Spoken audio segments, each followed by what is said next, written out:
മുരളി, കൊല്ലത്ത് സ്കൂളിൽ അഡ്മിഷൻ നിഷേധിക്കുന്നതായി പരാതി. കൊല്ലം ശാസ്താംകോട്ടിലെ doctor CT Eapen memorial residential HSലെ പ്രധാന അധ്യാപികയ്ക്കെതിരെയാണ് പരാതി. ഒരു മതവിഭാഗത്തിലെ കുട്ടികൾക്ക് മാത്രം അഡ്മിഷൻ നൽകുന്നില്ല എന്നാണ് പരാതി ഉയരുന്നത്.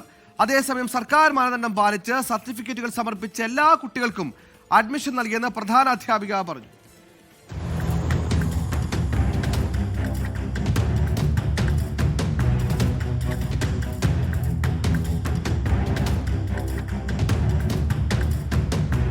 വെള്ള വസ്ത്രവും തലപ്പാവും ധരിച്ച വിദ്യാർത്ഥികൾക്ക് അഡ്മിഷൻ നൽകില്ലെന്ന് പ്രധാന അധ്യാപിക പറഞ്ഞുവെന്നാണ് രക്ഷിതാക്കളുടെ പരാതി. 32ഓളം വിദ്യാർത്ഥികൾക്ക് അഡ്മിഷൻ നിഷേധിക്കപ്പെട്ടു. അധ്യാപകരും PTA ഭാരവാഹികളും ആവശ്യപ്പെട്ടിട്ടും കുട്ടികൾക്ക് പ്രവേശനം നൽകുന്നില്ല. മാനേജ്മെന്റിലും DOയ്ക്കും പരാതി നൽകിയിട്ടും നടപടി ഉണ്ടായില്ലെന്ന ആക്ഷേപവുമുണ്ട്. ഇവർക്ക് ഇവിടെ അഡ്മിഷൻ കൊടുക്കാതിരിക്കാൻ യാതൊരു നടപടിയില്ല, നിലവിൽ നിയമമില്ല. TC ട്രാൻസ്ഫർ ആയാലും അവർക്ക് അഡ്മിഷൻ കൊടുക്കണം. പക്ഷേ ഇവർ ചെയ്തതെന്ന് പറഞ്ഞാൽ ഒരു പ്രത്യേക സമുദായത്തിൽപ്പെട്ട കുറച്ച് കുട്ടികളായതുകൊണ്ട് അവർക്ക് അഡ്മിഷൻ നിഷേധിക്കുകയാണ് ചെയ്തത്. ഇന്ന് മറ്റ് അധ്യാപകരും പ്രധാന അധ്യാപികയ്ക്കെതിരെ വിമർശനം ഉന്നയിച്ച് രംഗത്തെത്തി.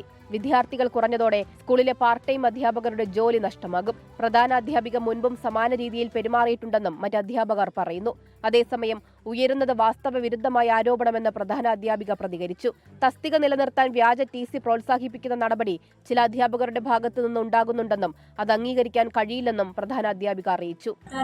അധ്യയന വർഷം സർക്കാർ നിയമങ്ങൾ പാലിച്ചുകൊണ്ട് അഡ്മിഷൻ എടുക്കാനായിട്ട് ബന്ധപ്പെട്ട രേഖകളും എല്ലാം സമർപ്പിച്ച എല്ലാ കുട്ടികൾക്കും രക്ഷാകർത്താക്കളോടൊപ്പം വന്ന എല്ലാ കുട്ടികൾക്കും ഇവിടെ അഡ്മിഷൻ നൽകിയിട്ടുണ്ട്.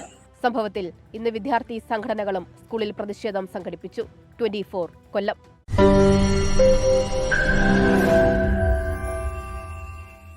ലോകത്തെവിടെയായാലും ഏത് സമയത്തും 24 വാർത്തകളും ഓഗ്മെന്റഡ് റിയാലിറ്റി പാക്കേജുകളും എക്സ്പ്ലെയിനറുകളും വിശദമായി കാണാൻ ഞങ്ങളുടെ YouTube ചാനൽ നിങ്ങൾക്ക് സബ്സ്ക്രൈബ് ചെയ്യാം.